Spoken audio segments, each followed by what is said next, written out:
नमस्कार। आज हम बात करने वाले हैं ब्रिटिश रॉयल फैमिली से जुड़े कुछ बेहद चौंकाने वाले आरोपों की। हाल ही में कुछ ऐसे दस्तावेज सामने आए हैं जिनका सेंटर है प्रिंस एंड्रयू। जी हाँ, एक राजा का भाई, एक महारानी का बेटा, जो जेफरी एप्स्टीन के काले कारनामों के जाल में फंसा हुआ है। तो चलिए इस पूरे मामले की तह तक चलते हैं। कहानी की शुरुआत होती है कि एक ऐसे दावे से जो वाकई दिल दहला देता है। महल की दीवारों के अंदर एक राजकुमार, एक नौजवान लड़की और एक कथित यौन उत्पीड़न। ये आरोप सीधा उस संस्था के दिल पर चोट करता है जिसे पूरी दुनिया परंपरा और सम्मान का प्रतीक मानती है। तो इस पूरे बवाल के सेंटर में कौन है? वो है प्रिंस एंड्रयू, महारानी एलिजाबेथ के बेटे और मौजूदा किंग चार्ल्स के भाई।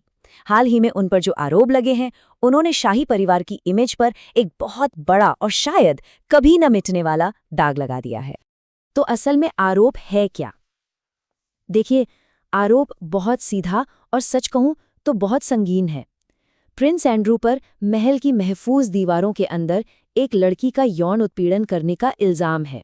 ये एक ऐसा जुर्म है जिसे कथित तौर पर सालों तक शाही रुतबे की आड़ में दबाकर रखा गया। अब जरा इन तस्वीरों पर नजर डालिए, जो इस केस में एक बहुत बड़ा सबूत बन गई। पहली तस्वीर में प्रिंस एंड्रयू एक लड़की के ऊपर झुके हुए दिख रहे हैं, दूसरी में उनका हाथ उसके पेट पर है, और तीसरी तस्वीर तक आते आते वो हाथ और ऊपर जाता हुआ दिखाई दे रहा है। ये तस्वीरें इस केस की कहानी खुद ब खुद बयां करती हैं। लेकिन बात यहीं खत्म नहीं होती। एक और परेशान कर देने वाली तस्वीर सामने आई है। इसमें प्रिंस एंड्रू 7 जवान लड़कियों की जांघों पर लेटे हुए हैं। ये तस्वीर उनके कथित व्यवहार के एक पैटर्न की तरफ इशारा करती है जो बेहद चिंताजनक है। अब इस कहानी में एक और अहम किरदार की एंट्री होती है, वर्जीनिया गिफरे।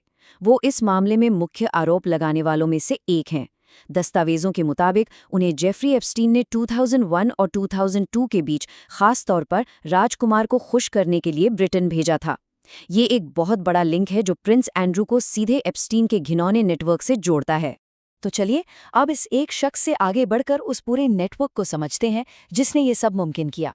क्योंकि ये कहानी सिर्फ प्रिंस एंड्रयू की नहीं है, बल्कि उस अंधेरे जाल की भी है जिसे जेफरी एप्स्टीन ने सालों तक बुना था। एप्स्टीन का तरीका बड़ा सिस्टमैटिक था, ऐसा कहा जाता है। सबसे पहले नई शिकार लड़कियों को फंसाया जाता था।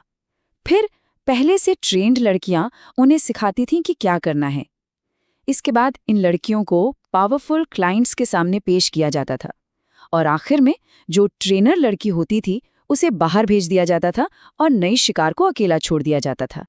और इस तथाकथित ट्रेनिंग का एक हिस्सा इतना खौफनाक है कि आप सोच भी नहीं सकते।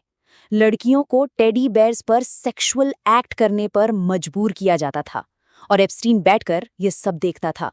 ये इस पूरे नेटवर्क में मौजूद साइकोलॉजिकल मैनिपुलेशन और क्रूरता के लेवल को दिखाता है।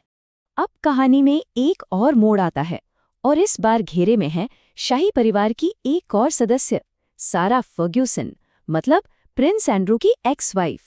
जरा इस ईमेल के एक हिस्से को देखिए। ये कथित तौर पर सारा फर्ग्यूसन ने 2010 में जेफरी एप्स्टीन को भेजा था। तुम एक लेजेंड हो, मैं तुम्हारी सेवा में हाजिर हूं, बस मुझसे शादी कर लो। सोचिए, ये शब्द उस आदमी के लिए कहे गए थे जिसके काले कारनामे दुनिया के सामने आ रहे थे। तो यहाँ पर डचेस के दो चेहरे साफ नजर आते हैं। एक तरफ दुनिया के लिए वो यॉर्क की डचेस हैं, एक रॉयल हस्ती, लेकिन दूसरी तरफ प्राइवेट में उनकी वफादारी एक बदनाम फाइनेंसर के लिए थी जिसे वो अपनी सेवा तक ऑफर कर रही थीं।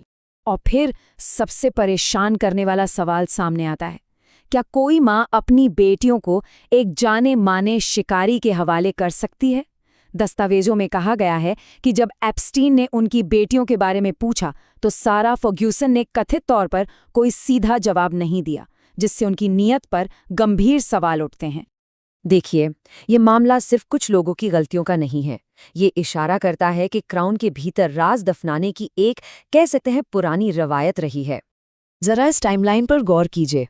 किंग चार्ल्स का जन्म, फिर उनसे 12 साल छोटी प्रिंसेस डायना से शादी, फिर डायना की रहस्यमयी मौत, जिसे आज भी दुनिया की सबसे बड़ी डेथ मिस्ट्री में से एक माना जाता है, और अब प्रिंस एंड्रयू पर लगे ये गंभीर आरोप। एक के बाद एक ऐसी घटनाएं जो शाही परिवार पर लगातार सवाल खड़े करती हैं। तो सवाल ये उठता है कि ये सब इतने सालों तक चलता कैसे रहा? किसी को कानो कान खबर क्यों नहीं हुई? सूत्रों का दावा है कि डिप्लोमैटिक इम्यूनिटी जैसे कानूनी रास्तों का फायदा उठाया गया और सालों तक लड़कियों को बिना किसी रोक-टोक, बिना किसी जांच पड़ताल के महल के अंदर लाया जाता रहा। अब इस पूरे स्कैंडल के पीछे छिपी है शाही परिवार की बेहिसाब दौलत और दुनिया भर में उनके असर की कहानी। ये समझना जरूरी है कि ये मामला सिर्फ एक परिवार का नहीं, बल्कि ग्लोबल पावर का है। ये नंबर देखिए, 15। आज भी दुनिया के 15 देश, जिनमें कनाडा और ऑस्ट्रेलिया जैसे बड़े देश भी शामिल हैं, ब्रिटिश मोनार्क को अपना हेड ऑफ स्टेट मानते हैं। मतलब उनका प्रभाव सिर्फ ब्रिटेन तक ही सीमित नहीं है। और ये चार्ट दिखाता है कि उनका असर कितना फैला हुआ है। 15 देशों पर तो सीधा राज है, लेकिन कॉमनवेल्थ के जरिए करीब 42 और देशों में उनका एक इनडायरेक्ट दबदबा है। ये एक बहुत बड़ा नेटवर्क है जो रॉयल फैमिली को ग्लोबल स्टेज पर ताकत देता है। तो ये ताकत आती कहाँ से है? जाहिर है, पैसे से।